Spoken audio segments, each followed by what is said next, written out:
We as a group are about to elect a Speaker of the House of Representatives, and not just a Speaker of the Republicans or a Speaker of the Democrats, but a Speaker of the House. The Speaker's role goes far beyond setting the legislative priorities of the chamber, which inevitably, in our majority-minority system, means that the priorities are of the Speaker's party. The Speaker is charged with leading our institution, both inside the chamber and out, and ensuring that the rules are applied fairly and impartially, treating every member with respect, regardless of their ideology, and upholding the integrity of the House of Representatives. Over the last year in particular, that has not always happened, but I'm hopeful that over the next 2 years, things will be different. I was fortunate enough last month to join the freshman tour as they visited Kansas City, and it was really refreshing to see all of the folks across the aisle getting along, having conversations, and really kind of getting to know each other.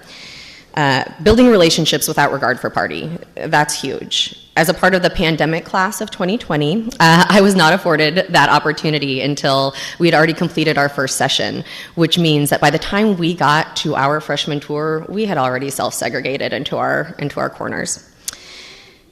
But it doesn't have to be that way. We can disagree politically and still make the effort to get to know each other personally. If we make that effort to have a greater understanding of where each of us is coming from and why we believe what we believe, then maybe our political disagreements will be fewer. And we can find the common ground to focus on issues that make Missourians' lives better. Because in the end, that's why each of us ran for office.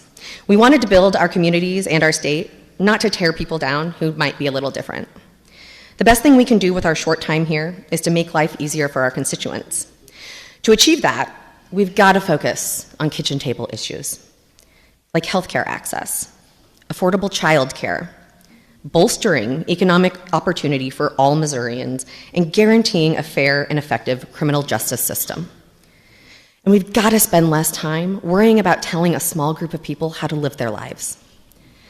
Having worked with the gentleman from Jackson the past few years, I am confident that he will be a speaker for all 163 members of the House of Representatives.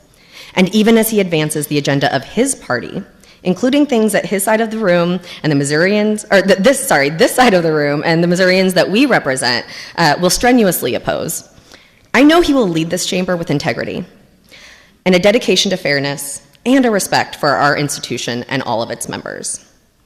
I therefore decline the nomination.